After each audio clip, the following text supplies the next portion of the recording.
Welcome to Day and Night Prime Debate. In a major reform in the civil services examinations, the UPSC will now test aspirants on their aptitude and general knowledge rather than their capacity to just commit volumes to memory. The new system hopes to attract an intelligent and aware caliber of future officers. Tonight on Prime, we try find out how good the change is and to what extent it will help give a new direction and purpose to bureaucracy.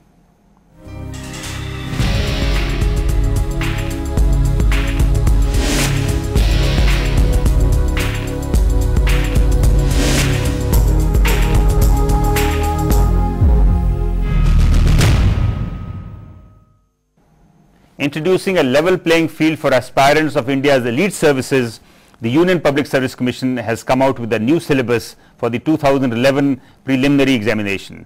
This, besides aptitude and other skills, will also test candidates on their knowledge of environmental ecology, biodiversity and climate change. From next year, there will be no optional paper in the civil services preliminary examination. Accordingly, the candidates will have to sit for 2 compulsory papers that will cover subjects like Indian polity, governance and communication skills. Till now, paper 1 of the prelims gave a candidate the option of choosing a subject, while paper 2 was a general knowledge test common for all.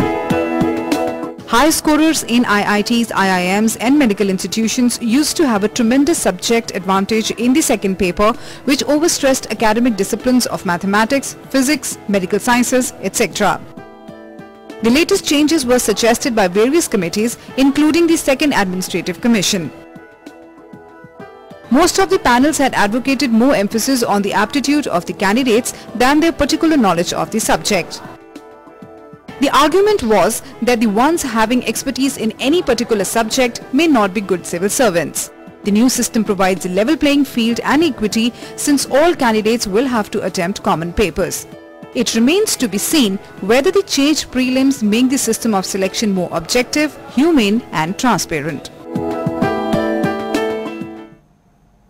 To discuss more on this, we are joined in our studios by Neeraj Kansal, Director, Crack IAS Academy, Chandigarh; Rupinderjeet Singh, an IAS aspirant from Chandigarh; Brigadier B.S. Mandir, former President, Defence Services Selection Board; and Anil Kumar, Director, IAS Study Circle, Chandigarh.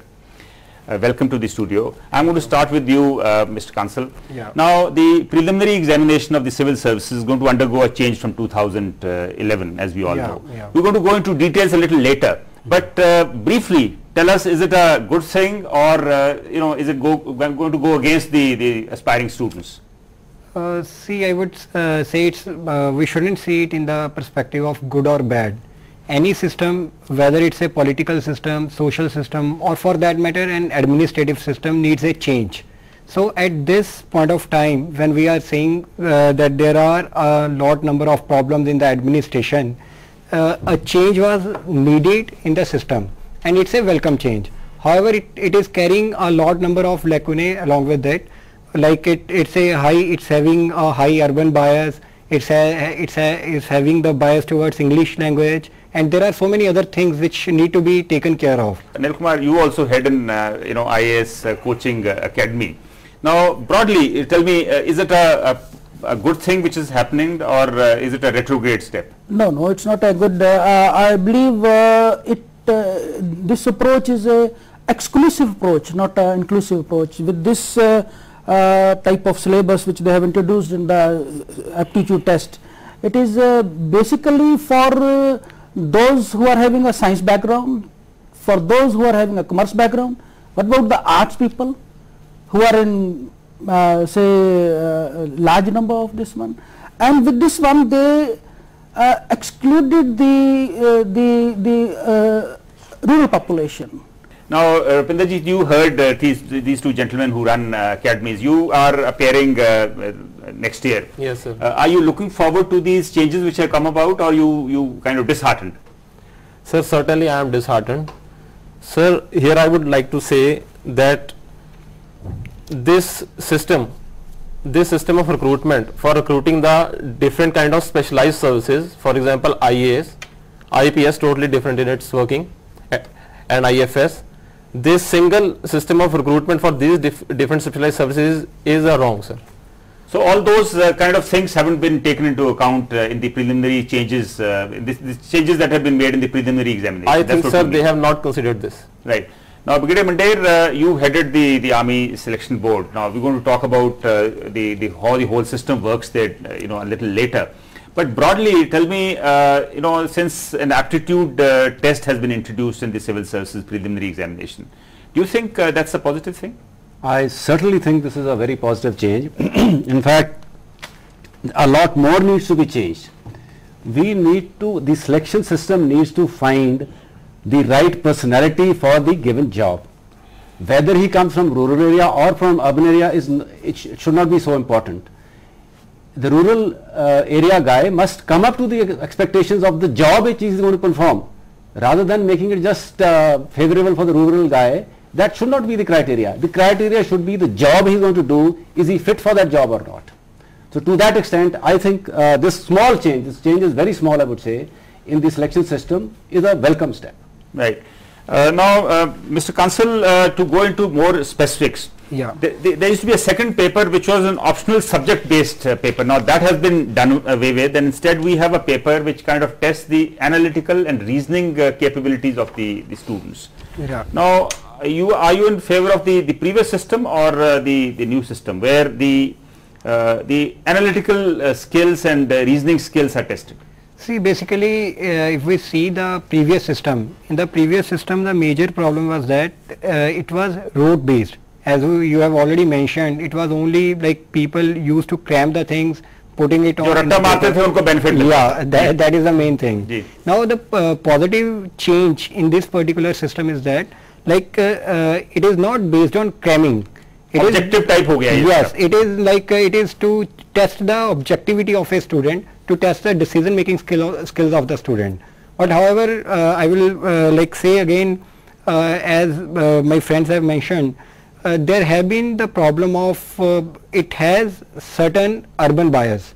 Definitely the people from rural areas, we have to see from the perspective that in rural areas we do not have the primary education. Why do you say that? After all, if the whole system is objective type, why do you think the rural candidates don't stand to benefit? See, basically if you go through the whole syllabus, there is compulsory English comprehension.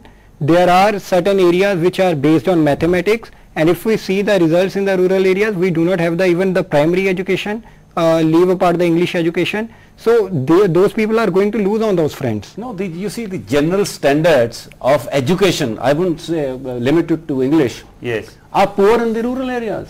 So are we going to lower the standards for IAS just to help the rural area people?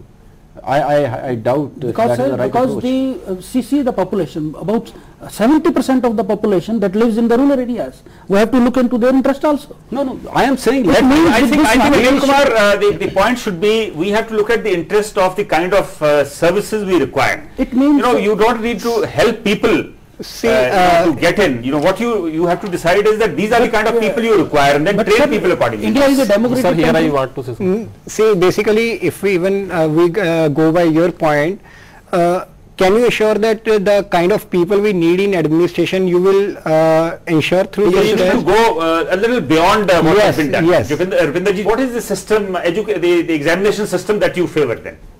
The previous system or this system? You think that rote system was better? No sir, ਜਿਹਦੇ ਚ ਰੱਟਾ ਮਾਰਦੇ ਸੀਗੇ ਉਹ system better ਸੀ ਇਹਦੇ ਨਾਲ ਹੁਣ ਵਾਲੇ sir ਇਹਦੇ ਵਿੱਚ ਇਹ ਕਿ ਸਰ ਜਿਹੜਾ ਇਹ ਸਿਸਟਮ ਲਿਆ ਰਹੇ ਹੋ, ਇਹ ਸਿਸਟਮ ਤਾਂ ਸਰ ਪਹਿਲਾਂ ਬੈਟਰ ਸੀਗਾ, ਪਰ ਇਹਦੇ ਵਿੱਚ ਸਰ ਉਹ ਕਿਵੇਂ ਬੈਟਰ ਸੀਗਾ, ਉਹ ਕਿਉਂ ਬੈਟਰ ਸੀਗਾ? ਸਰ ਮੈਂ ਇੱਥੇ ਗੱਲ ਕਰ ਰਿਹਾ ਕਿ ਇਹ ਗਰਾਊਂਡ ਨੌਲੇਜ ਹੈ। ਸਰ ਤੁਸੀਂ ਪੰਜਾਬ ਤੋਂ ਦੇਖੋ ਕਿ ਪੰਜਾਬ 'ਚ ਜਿਹੜੇ ਵੀ ਹੁਣ ਤੁਸੀਂ ਐਜੂਕੇਸ਼ਨ ਦਾ ਸਟੇਟਸ ਦੇਖੋ, ਜਿਹੜੇ ਵੀ 8th ਕਲਾਸ 'ਚ, ਜਿਹੜੇ ਵੀ 10th ਕਲਾਸ 'ਚ ਜਿੰਨੇ ਵੀ ਸਟੂਡੈਂਟ ਸਰ ਫੇਲ ਹੋ ਰਹੇ ਹੈ, ਜਿਨ੍ਹਾਂ ਦੀ ਡਿਪਾਰਟਮੈਂਟ ਆ ਰਹੀ ਹੈ, ਸਰ ਉਹਨਾਂ ਦੀ ਸਿਰਫ ਮੈਥਸ ਤੇ ਇੰਗਲਿਸ਼ 'ਚ ਹੈ। ਸਿਰਫ ਮੈਥ ਔਰ ਇੰਗਲਿਸ਼ ਸਰ ਪੰਜਾਬ ਬਿਲਕੁਲ ਖਤਮ ਇਸ ਟਾਈਮ ਬੱਚਿਆਂ 'ਚ। ਤੇ ਜੇ ਇਹ ਸਿਸਟਮ ਆ ਗਿਆ ਜਿਹਦੇ ਵਿੱਚ ਸਰ 2011 ਤੋਂ ਮੈਥਸ ਤੇ ਇੰਗਲਿਸ਼ ਤੇ ਪੂਰਾ ਜ਼ੋਰ ਹੈ, ਤੇ ਸਰ ਬੱਚੇ ਬਿਲਕੁਲ ਸਮਝ ਉਹ ਤੇ ਪੰਜਾਬ ਦੀ ਪ੍ਰੋਬਲਮ ਹੈ ਨਾ, ਤੁਸੀਂ ਪੰਜਾਬ ਵਾਸਤੇ ਆਪਣੇ ਸਟੈਂਡਰਡਸ ਤੇ ਲੋਅਰ ਨਹੀਂ ਨਾ ਕਰ ਸਕਦੇ। ਸਰ ਸਾਰੇ ਇੰਡੀਆ 'ਚ ਸਰ ਇਸ ਤਰ੍ਹਾਂ ਹੀ ਹੈ। No, even if it is in the entire country, why should the IAS lower its standards to reach out to people? You can also say not only the rural people, it is the people who are below the poverty line. They should come up. There are people who are children are coming. Sir, because if to their effort they come, that's fine. Mr. Singh, but we should not lower the standards Right, now, IAS selection. absolutely. Now I want to touch on a slightly different subject. Anil Kumar, आप बताइए कि ये जो we have three types of students who appear in the examination. One are the art students, the other are the commerce students, and third are the science students. Yes. Now the changes that have been made, which stream will it benefit? The art students, the commerce It students, or will the be science it's a students? commerce as well as the science students. Arts को नहीं No, benefit not at करेगा. all, not at all. Mr. Counsel? See, I would say that it will benefit the people who have general understanding about the things. Like it's not about only mathematics that has been introduced. It's not about only the English. It is only about the understanding. Anil Kumar, I thought that the previous system, the high scorers in the IITs, the IIMs and the medical institutes had an advantage. So- and now more contemporary issues are being debated. So to that extent, art students को benefit होना चाहिए. So the earlier the system which was going on, only the toppers, they were the from IITs or the IIMs or the from the medical background. But in general, if you see there are 900 posts were there. Out of 900, hardly 150 or 100 were these people. Rest of them they were with the arts background. Okay. Yeah, only the toppers, some toppers. Ravindra जी, तुम्हारा arts background है कि science background Sir, है? arts. Arts है. Yes, sir. Arts ਨੂੰ ਤੇ ਫਿਰ ਇਹਦਾ ਕਿਉਂਕਿ ਕੰਟੈਂਪਰੇਰੀ ਇਸ਼ੂਜ਼ ਨੂੰ ਐਡਵਾਂਟੇਜ ਮੇਰੇ ਹਿਸਾਬ ਨਾਲ ਕੰਟੈਂਪਰੇਰੀ ਇਸ਼ੂਜ਼ ਇੱਕ ਪੇਪਰ ਸਾਰਾ ਉਹਨਾਂ ਬਾਰੇ ਹੀ ਆ. ਤੇ ਤੁਹਾਨੂੰ ਤਾਂ ਐਡਵਾਂਟੇਜ ਹੋਣੀ ਚਾਹੀਦੀ ਹੈ. ਸਰ ਐਕਚੁਅਲੀ ਇਹਦੇ ਵਿੱਚ ਸਰ ਪੇਪਰ 1 ਹੈ ਕੰਟੈਂਪਰੇਰੀ, ਤੁਹਾਡੀ ਗੱਲ ਬਿਲਕੁਲ ਠੀਕ ਹੈ, ਪਰ ਪੇਪਰ ਜਿਹੜਾ 2 ਹੈ ਸਰ ਉਹਦੇ ਵੀ 200 ਨੰਬਰ ਕਰ ਦਿੱਤੇ ਨੇ, ਤੇ ਸਰ ਉਹ ਜਿਹੜਾ ਪੇਪਰ ਸੈਕੰਡ ਹੈ sir certainly the people belonging to the art stream will get means they will be disadvantaged. ਪਰ ਅੱਗੇ ਦੂਸਰੇ ਪੇਪਰ ਦੇ 300 ਨੰਬਰ ਸੀਗੇ, ਹੁਣ ਉਹਦੇ 200 ਨੰਬਰ ਹੋ ਗਿਆ, ਉਹਦਾ ਵੀ ਤੁਹਾਨੂੰ ਐਡਵਾਂਟੇਜ ਹੋਊਗਾ. ਸਰ ਇਸ ਤਰ੍ਹਾਂ ਕਿ ਸਰ ਜੇ ਐਂਟਰੀ ਪੁਆਇੰਟ ਸਰ ਇੰਨਾ ਸਟ੍ਰਿਕਟ ਹੋ ਜਾਏਗਾ ਤੇ ਉਸ ਤੋਂ ਬਾਅਦ ਸਰ ਜਾ ਕੇ ਫਿਰ ਸਰ ਮੇਨਸ ਵਿੱਚ ਵੀ ਸਰ ਉਹ ਨਹੀਂ ਹੋਏਗਾ sir. Right. Kumar, I want to come back to you now.